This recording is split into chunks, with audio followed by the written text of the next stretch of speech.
Doctor B R. Ambedkar, ये नाम सुनते ही जहन में महिला अधिकारों के एक बड़े हिमायती की छवि उभरती है ना?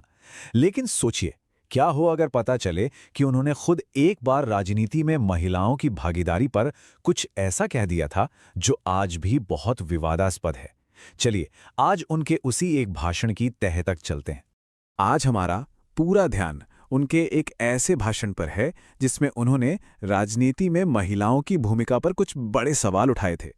और ये एक ऐसा स्टैंड था जो उनकी अपनी ही इमेज और उनके कई दूसरे विचारों से बिल्कुल बिल्कुल अलग लगता है। अब इस पूरी बात को ठीक से समझने के लिए हमें थोड़ा सा समय में पीछे चलना होगा, एक खास दिन, एक खास जगह पर, जहां ये सब कुछ कहा गया था। तो कल्पना कीजिए, तारीख है 15 अक्टूबर 1956, जगह है नागपुर शहर। डॉक्टर अंबेडकर के सम्मान में एक बड़ा समारोह रखा गया है।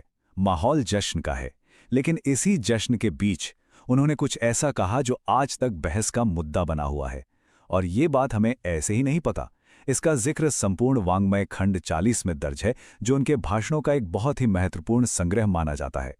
तो सवाल ये है कि आखिर उन्होंने ऐसा कहा क्या था जिस पर इतना विवाद हुआ? असल में उनकी सारी बातें उस समय की राजनीति में औरतों की भूमिका के इर्द गिर्द घूम रही थीं।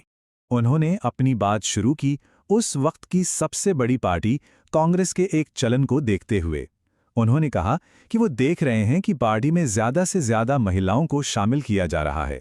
और फिर उन्होंने ये तीखी टिप्पणी की, देखिए, स्वधर्म सिर्फ एक शब्द नहीं है, इसका मतलब गहरा है। अपना कर्तव्य, अपनी जिम्मेदारियां। तो उनका मानना था कि अपना कर्तव्य छोड़कर महिलाओं का राजनीति में घूमना शर्म की बात है। यहां उनकी असहमति एकदम साफ दिखती है। इसके बाद जो उन्होंने कहा वो और भी ज़्यादा तीखा और कह सकते हैं कि सांस्कृतिक रूप से बहुत ही खास था। इसका सही मतलब समझने के लिए हमें कसोटा शब्द को समझना पड़ेगा। तो ये जो कासोटा है, ये सिर्फ साड़ी का एक पल्लू नहीं है। जब अंबेडकर ने इस शब्द का इस्तेमाल किया तो वो एक तरह से मर्यादा और पारंपरिक मूल्यों की सीमा लांघने की तरफ इशारा कर रहे थे। ये एक बहुत बड़ा सांस्कृतिक प्रतीक था। चलिए अब देखते हैं कि उनके तर्क क्या थे इसके पीछे। उन्होंने एक तस्वीर पेश की जिसमें महिलाओं के राजनीतिक जीवन और उनकी घरेलू जिम्मेदारियों के बीच एक टकराव सा दिखता है। ये असल में एक ऐसा सवाल था जो उस जमाने में कई लोगों के मन में जरूर होगा कि अगर औरतें बाहर जाके काम करेंगी तो फिर घर का काम कौन करेगा। ये सवाल उस दौर की परंपरागत भूमिकाओं के उलटने की चिंता को दिखाता है। ये जो लाइन है, ये उनके नजरिए को और भी ज्यादा साफ कर देती है।